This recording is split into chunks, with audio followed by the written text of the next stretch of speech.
Welcome to Choice Classic Radio. Like us on Facebook, subscribe to us on YouTube, and help keep this show alive by donating at choiceclassicradio.com.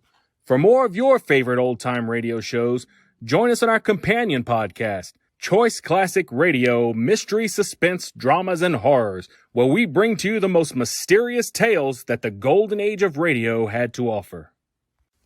And now, with 314 episodes made, originally airing on the NBC network from 1949 to 1957, we bring to you Dragnet. Here's another in NBC's great parade of new shows.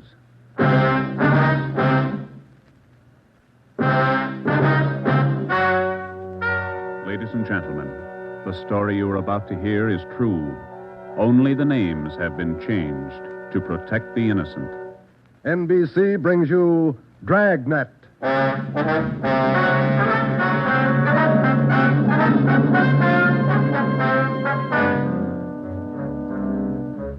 You're a detective sergeant. You're assigned to narcotics detail. For more than 2 months, doctors' offices have been burglarized, hospital pharmacies pillaged, drugstores robbed, medical supply firms ransacked, with one purpose in mind: the theft of narcotics. The criminals are expert, cunning, vicious. Your job, get them. Dragnet, the documented drama of an actual crime, investigated and solved by the men who unrelentingly stand watch on the security of your home, your family, and your life. For the next 30 minutes, transcribed in cooperation with the Los Angeles Police Department, you will travel step by step on the side of the law through an actual case from official police files. From beginning to end, from crime to punishment, Dragnet is the story of your police force in action.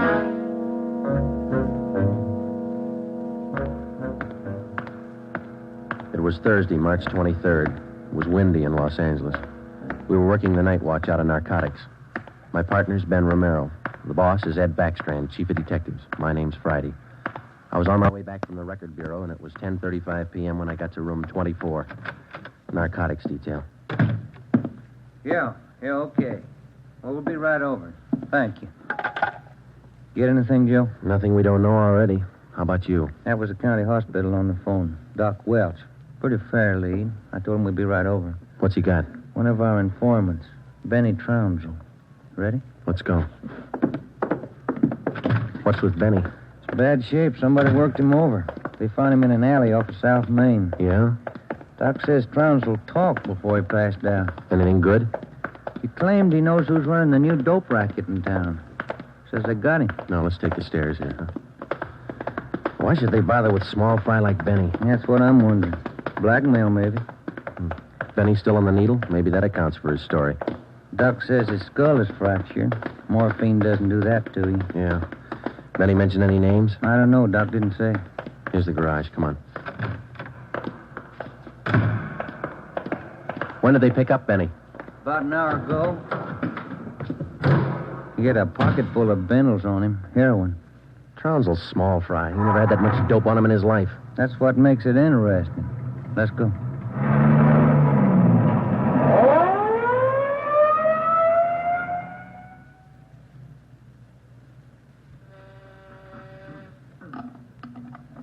County Hospital? Yes, sir. The line is busy. Will you wait? Thank you. Can I help you, gentlemen? We'd like to see Dr. Welch. She's expecting us. Your names, please. This is Sergeant Romero. My name's Friday, police officer. Oh, yes. Around the corner to your left, room 127. The doctor's waiting for you. Thank you. Come on, Ben. I hope Benny's still talking. We could sure use a lead. Yeah. Here it is. 127. Hiya, Ben. Joe? How are you, Doc? Anything new? Just left Trounsel upstairs. You think we can talk to him now? Won't do much good. He died about 6 minutes ago. For almost 2 years, Benny Trounsel, an addict himself, had been one of the most valuable informants Ben and I had in the narcotic gangs. More than once, he had helped us solve a case, but this time, if Benny Trounsel had any direct leads to the nerve center of the newest narcotic ring, he took them with him. Besides his dying accusation that the ring had gotten to him, he left behind only 2 small scraps of information. First, When he arrived at the county hospital, Dr. Welsh reported that Trounsel repeatedly muttered the name Patterson. Secondly, among the few personal effects found in his pockets was a good amount of heroin and a small piece of white paper with 2 words scrawled on it, Tucker Building. Benny Trounsel's body was taken to the county morgue, and the next morning it was posted. At the coroner's inquest, the cause of death was listed as a brain hemorrhage induced by severe blows by a blunt instrument on the sides and base of the skull, inflicted by a person or persons unknown. Besides Ben and myself, the only identification witness at the inquest was a woman who managed a rooming house in Benedict Alley, where Trounsel used to stay periodically. After the inquest, we questioned her briefly in our office. Miss Strite, you say you can't remember any friends Trounsel had while he stayed at your rooming house? No, I can't. Besides, if I knew that man used dope, I never would have rented him a room. How long did he rent from you, Miss Strite? About 6 months. I run a respectable house. I don't mind if my people drink a little now and then, but those dope users, no, sir. Did you know anything about Trounsel, Miss Strite? Where he spent his time, where he had his meals? Well, don't serve at my place. Too much trouble.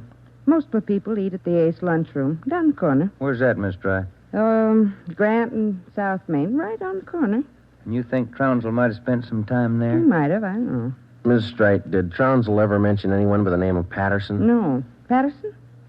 No. And you can't recall any friends he might have had? He had any friends and never set foot in my house. That's all I know. All right, Miss Strite, thank you. Here's a card, ma'am. If you come across any information about Trounsel, we'd appreciate it if you'd call us. All right. That all? That's all, ma'am. Thank you. Well, bye. Goodbye, ma'am. Big help. Yeah, not even a good identification witness. You got those listings we made on the Tucker Building? Yeah. Yeah, let's see. Here it is. Okay, let me have it, huh? Tucker Building, 7310 South Wilshire. I wonder what Benny Trounsel could have been doing out there. Shouldn't be too hard to check. It's a small building. Yeah. 6 listings for the whole place. A couple of law offices, real estate guy, dentists, architect, and a doctor. One dentist, one doctor could be a lead. Maybe. Pretty thin. Friday, Romero. You got a minute? Yes, Skipper. Come on, Joe. Yeah. What do you got, Ed? Letters. Here's a sample. Now listen to this. Chief of Detectives, Ed Backstrand, City Hall, Los Angeles. In view of mounting wave of narcotic robberies, strongly recommend that your efforts to curb this lawlessness be redoubled. They all like that? All of them. They're mad. Can you blame them? Not a bit. We haven't got much to go on, Chief. The gang's pretty smart. All right, then let's be smarter. There's no law against it. Doing our best, Skipper. Then make it better. I'm sick of that bunch, and I'm tired of these letters. And look at that record. In 2 months, 15 drugstores robbed, 8 medical offices, 2 supply houses, 2 hospital pharmacies. Narcotics missing every time. Now, who's behind it? None of the old-timers. We've checked them out. Gone over every hype and mainliner we know of. All right, then get on the transients. New faces. Climb on every one of them that shoots the stuff until you get to that gang and break it. If you need help, holler. But get to that gang and break it. You understand? Okay, Skipper, we'll try. You dig up anything on that Trounsel case yet? Still checking out one lead. What? Slip of paper we found in Trounsel's pocket, Ed. Said Tucker Building on it, that's all. Just going to check it out when you called. All right, hop on it. Fast. We got a lot of pressure on us. Keep in touch with the office. It was almost noon when Ben and I got out to the Tucker Building. It was a 2-story affair, comparatively small, very modern. We checked with the dentist in the building first, but he'd never heard of anyone by the name of Benny Trounsel. His records and appointment books proved it out. Well, that's one down, Joe. Yeah? Let's try that doctor's office now. What's his name? Let me see. Springer. Dr. Fred Springer. He's on the 2nd floor. Okay, there's a stairway down there. Come on. Pretty close to lunchtime. Might not be in. Maybe. Somebody should be there. We haven't got much time to play with. Yeah. Chief sure was up in there this morning. Here's the office. Fred Springer, M.D. Good morning. May I help you, gentlemen? We'd like to see Dr. Springer, please. Do you have an appointment? No, we don't. Well, the doctor's not in at present. Would you like to make an appointment for later in the day? No, ma'am. We're police officers. This is Sergeant Friday. I'm Sergeant Romero. How do you do? I'm Miss Turner. I'm the doctor's nurse. Then you must take care of the appointment and record books for the doctor. Yes, I do. Well, maybe you can give us the information we're looking for, Miss Turner. Did the doctor ever have a patient by the name of Trounsel? Benny Trounsel? Trounsel? Mm-hmm. No, I don't think so. Just a moment. I'll check. Thank you. No. Trounsel, is that the way you spell it? Yes, ma'am. No. The name's not listed here. Let me check the account book. No. Wait. That's funny. What's that, Miss Turner? Here in the back of the book in the doctor's handwriting. Look, Trounsel, the black parrot. certainly funny. I can't remember seeing that notation before. It must be fairly recent. Miss Turner, what kind of a clientele would you say Dr. Springer has? Oh, it's quite exclusive. Beverly Hills, Bel Air. That's where most of the bills are mailed. Can you recall seeing Trounsel in the office here, Miss Turner? Small man, thin, walked with a kind of a limp, not very well dressed. No, I don't think so. Doesn't sound like any of our patients. Would you show us the doctor's prescription lists for the last 2 months? We'd like to check them. Well, I'm afraid I can't. Dr. Springer keeps them in the safe. He's the only one who has the combination. How long you been with Dr. Springer? About 10 months. Ever since he started his practice out here. Where was he before that? Philadelphia. I don't understand all these questions. Is anything the matter? Just a routine check, Miss Turner. When do you expect the doctor back? About 4 this afternoon. He's out making home calls. All right. Here's our card. Would you ask him to call us as soon as he comes in? I'll do that. Thank you, Miss Turner. Bye. Goodbye. Bye. Oh, say, Miss Turner, there's one more question. Yes? Does Dr. Springer have a patient by the name of Patterson? Oh, yes. One of the doctor's first patients, John Patterson. He lives out on East Beverly Drive. When we left Dr. Springer's office, we called R&I. There was no make on John Patterson. Ben and I drove over to see him just on a hunch. It didn't pay off right then, but it showed a little promise. When the maid came to the door of the Swank apartment, she told us Patterson was out for the day. We asked her about Patterson's occupation. She didn't know. We asked her about his friends, his business acquaintances. She could remember only 2 people visiting the apartment. One of them was Dr. Springer, apparently a constant visitor. The other, a tall, dark man who spoke bad English. We asked the maid how long she had worked for Patterson. She said ever since he moved to Los Angeles, about 6 months before. A few things started to fall into place, but it was strictly a guesswork operation. Ben and I got in the car and headed for the south end of the city to check out some of the places Benny Trounsel was supposed to have frequented. We met a stone wall. From the Ace lunchroom near Benny's former rooming house to the Black Parrot. No one was willing to talk. Threats didn't work, and neither did promises. Ben and I gave up for the moment and headed back to the office. Pacific Ambulance 1, call to Alhambra is now code 3.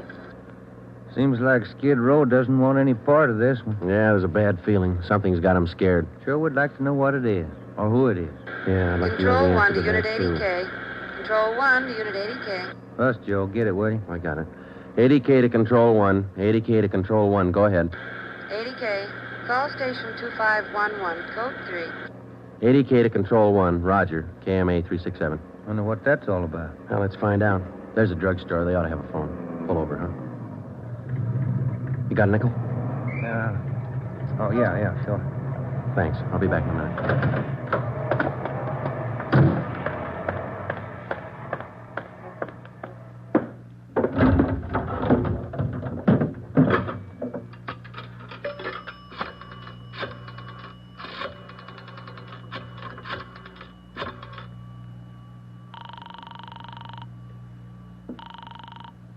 City Hall. 2511. Thank you.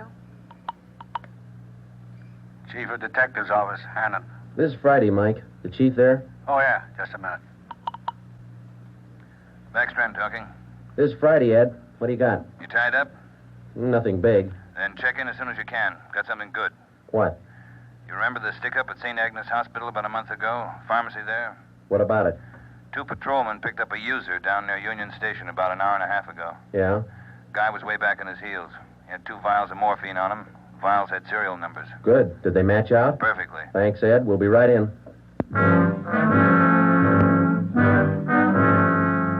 When Ben and I got back to the office at 3:52 p.m., we picked up Chief Ed Backstrand and went directly to the crime lab, where Lieutenant Lee Jones analyzed the contents of the 2 vials taken from the suspect.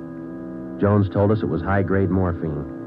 We went back to the office and double-checked the serial numbers on the vials with the crime report on the St. Agnes Hospital robbery. They matched. And there's a good break. These vials were in the loot when the gang knocked over the hospital 28 days ago. Now stay on the trail and we'll crack that gang wide open. This the arrest report on the guy, Ed? Yeah. Picked him up in a bar off South Main. Who is the guy, a transient? Yeah, here it is, Ben. James Steiner, Phoenix, Arizona, age 37, transient laborer. Anybody talk this guy yet, Ed? Not yet. He shouldn't be too hard. You better get on it. Right, Skipper. Come on, Joe. Check you later, Ed. What time you got, Ben? Let me see here. 25 past 4. A phone call for you, Ben. Yeah, who was it? Your wife wants you to pick up some aspirin and a bottle of nose drops for your kid on your way home. Oh, yeah, almost forgot. That the only call we had, Mike? That's right. Thanks. Well, You got that Dr. Springer's number, Ben? Yeah, here it is. Crestview 55284. Thanks. Nurse said he'd call us around 4, didn't she? Yeah.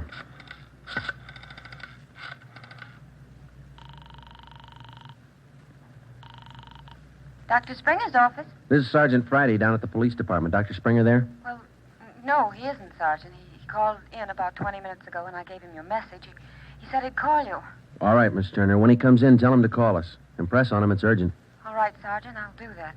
Goodbye. Goodbye. No luck? I don't know. Just a hunch. He may be ducking us. Who you calling now? State Medical Board. Maybe they can check us out on Dr. Springer. I put the call through to the State Medical Board and asked for a check on Dr. Fred Springer. They said they'd call back within the hour. In the meantime, we had James Steiner brought to one of the interrogation rooms for questioning. It was all talk. Now, look, it's like I told the sergeant when they booked me. I don't know anything about this hospital job. Sit down, Steiner. Oh, all right, thanks. How long you been in the city, Steiner? L.A.? Oh, about a month. I came from Phoenix, looking for work. Things are pretty slow in Phoenix. Where'd you get the morphine? Huh? I said, where'd you get the morphine? The stuff? Oh, I bought it. Just for a pop now and then. I just play around with it. Just for kicks. Who'd you buy the vials from? Who? I don't know. A guy in a bar gave me a price. Which bar was that? Which bar? The Black Parrot. I'm not hooked. I just play around with it just for kicks. What did the guy look like, Steiner? What did he look like? I don't know. Tall, I guess. Would you remember him if you saw him again? Remember? Sure. I talked to him a couple of nights at the bar. Was he on this stuff? Was he a hype? Hype? Yeah, maybe. Tall fella, dark. You shooting the stuff? Shooting the stuff? No, I'm no mainliner. I never took in the veins in my life. I told you I'd do it just for kicks, just a pop now and then. Take off your shirt. Let's see your arms. Huh? My arms? Come on, take it off. Well, Who are you kidding, Steiner? Your arm looks like a pincushion. I told you just once in a while, just for the kicks. I'm not hooked on it. They found 2 vials of stolen morphine on you, Steiner. You can go 2 ways, hard or easy. Hard or easy? I told you I ain't done nothing. I bought this stuff. I use a cap or a bindle once in a while for kicks, but I'm not hooked. I bought the stuff, I tell you. Who was he, Steiner? Who sold it to you? Who?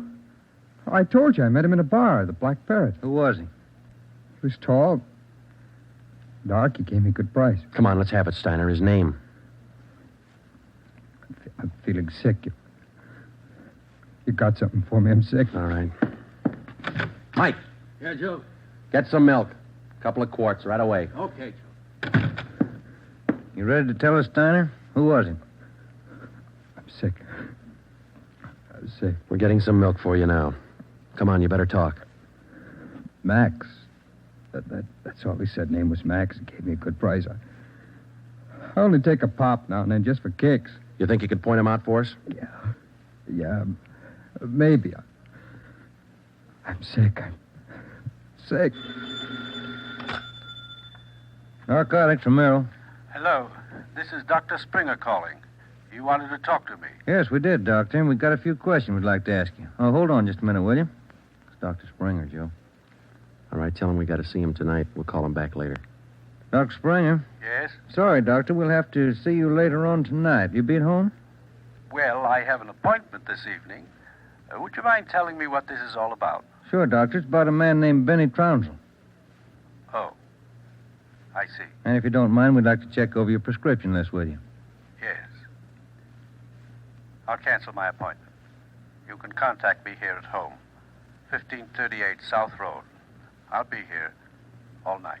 All right, Doctor, thank you. We'll see you later then. Yes. Goodbye. Goodbye. What'd he say? All right? Yeah, it's all right. I'll buy that hunch of yours now, Joe. Dr. Springer, he knows who killed Benny Trounsel. I bet he knows why. When Mike Hannon came back with the milk, we fed it to Steiner, and then we put him back in his cell. We put in another call to John Patterson out on East Beverly Drive, but there was no answer. We left word with Hannon where we were going, and then Ben and I headed out for Dr. Springer's home. It was 7:35 when we pulled up into the driveway at 1538 South Road, a low, rambling ranch-type home. We got out of the car and made our way down the path to the front door. A gray Persian cat followed us. The door was half open. We knocked, but there was no answer. Through the window, we could see the living room was dimly lighted. We went in. We found Dr. Springer sitting in a large carved mahogany chair in the dining room. The room was hung with draperies. He was slumped forward, face down on the dining table. There was a bullet hole in his right temple. On the floor near his right hand was a .32 automatic pistol. In the center of the dining table was a piece of white paper. Looks like he beat us. Yeah. Any names on that confession? One says he killed Trounsel. No, wait a minute. It says, John Patterson. He forced me to this. What? I don't know. What's it look like to you? Here's another one. Norberg. That's all it says. And then he signed his name, Dr. Fred Springer. Ben, come over here. Look at these. Hypodermic needle. It works. Is this morphine? White powder. Could be. Then he was on it himself. Looks like it. We'll find out when they post him. I'll get it. Yeah. Sergeant Friday there, please. This is Joe, Mike. What do you got? Can you talk all right there? Yeah, go ahead. Just got a kickback on your call to the state medical board on this Dr. Fred Springer. Mm-hmm. He's not a registered physician in the state of California. Besides that, his license was revoked in Pennsylvania 2 years ago. Illegal operations. That explains it. Notify homicide. Get the crime lab in the corner out here, will you? Looks like Springer shot himself. Okay, Joe, right away. We'll wait for him, but hurry him up, Mike. We got a couple more places to check out tonight. Okay, Joe, see you later. Right. What's next? Patterson place? I don't know. Maybe we ought to try Steiner first. Sounds good to me. Feels like we're getting close. Yeah, Ben. Real close. 12 minutes later, homicide and the crime lab men checked in at the Springer house, and Ben and I checked out. We went back to the office and found Ed Backstrand waiting for us. We told him our story, and he sent 2 men out to keep an eye on the Patterson place. 2 other men went to work to try and track down the other name in Springer's confession note, Norberg. Ben and I went up to the county jail and picked up Steiner. The 3 of us started out to look for the man who sold Steiner the 2 vials of morphine stolen from the hospital pharmacy a month before. The man's name was Max. He was tall and dark. That was all we knew. The rest of it was up to Steiner. 2 other men from the detail, Davis and Emerson, came along with us to take care of Steiner if anything went wrong. Our first stop was the Black Parrot Tavern. Davis parked the car in an alley down the street. Steiner, Ben, and I got out and walked the rest of the way. You understand what you're supposed to do, Steiner? Me? Yeah. I go in first and sit at the bar. You 2 will follow me. I sit at the bar, and if I see Max, I give you the sign. That's okay, huh? That's right. And you don't try to break for it. Break for it? Me? I told you, I'm squaring with you guys. All right, Steiner. Go ahead. Let's hope it works, Joe. Yeah. There he goes inside. Come on. Now, look, try to grab one of the booths along the wall if you can, huh? Right. Here we are.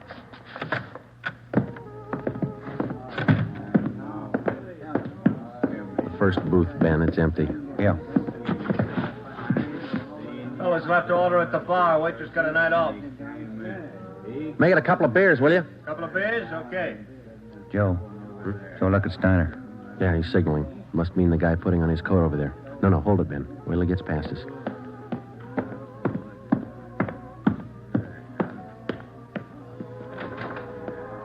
All right, get Steiner back to the car. I'll tail the guy. You come after me.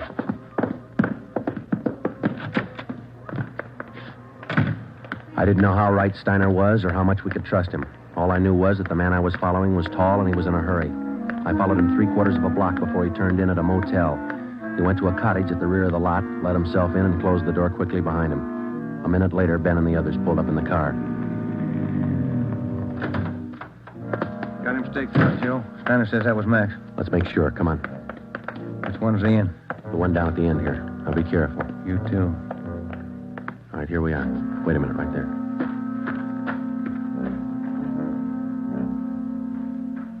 All right, look, there's no rear door. He's got to come out the front. Keep the door clear. You ready? All set. Cover me.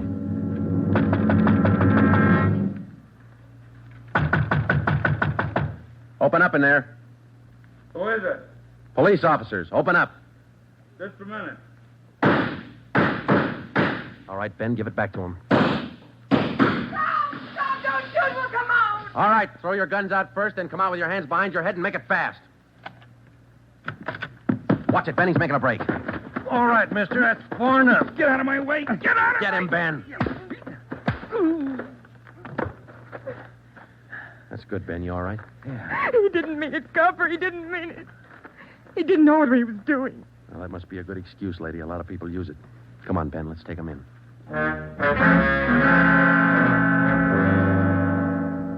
It was 10 minutes past midnight when we got back to headquarters. Both the man and the woman were booked for violation of the State Narcotics Act, a felony.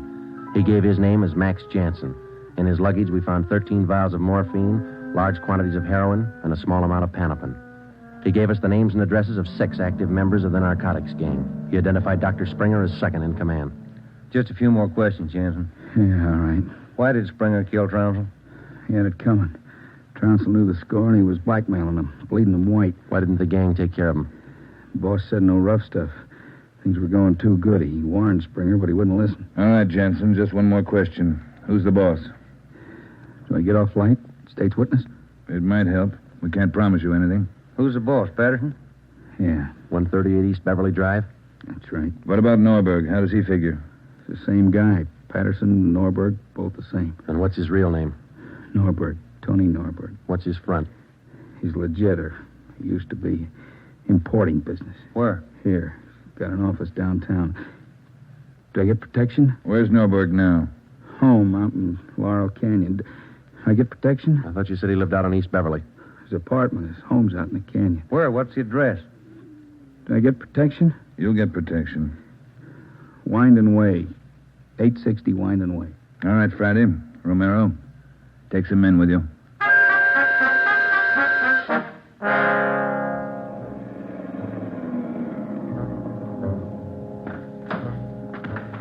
All right, Davis, cover the back of the house. Levine, you cover the front. Come on, Ben.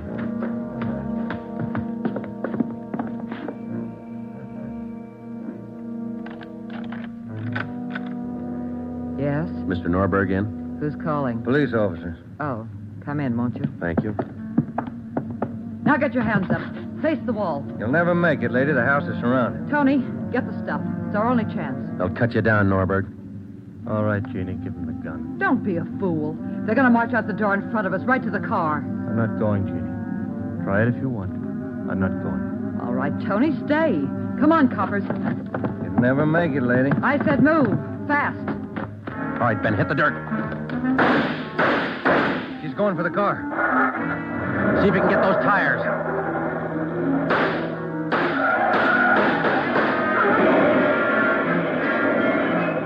Come on.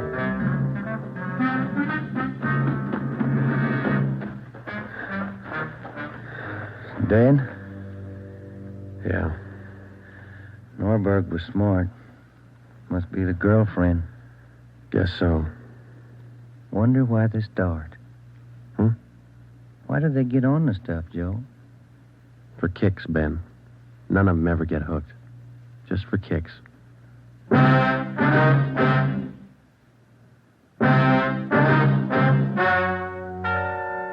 story you have just heard is true. Only the names were changed to protect the innocent. Tony Norberg, alias John Patterson, was tried and convicted for possession of narcotics, robbery, and conspiracy, and was sentenced to the maximum term prescribed by law, each count to run consecutively. He died 3 years and 11 days after his arrival at the state penitentiary.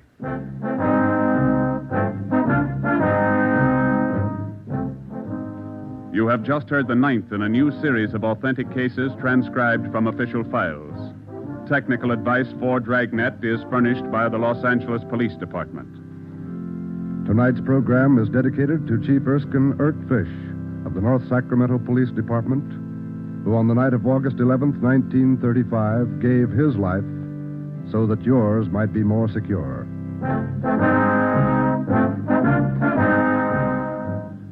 Dragnet came to you from Los Angeles.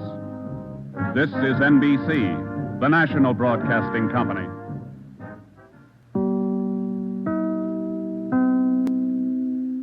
That concludes today's episode. We'd like to thank you and remind you to donate at choiceclassicradio.com. Remember, your donations make episodes like this possible.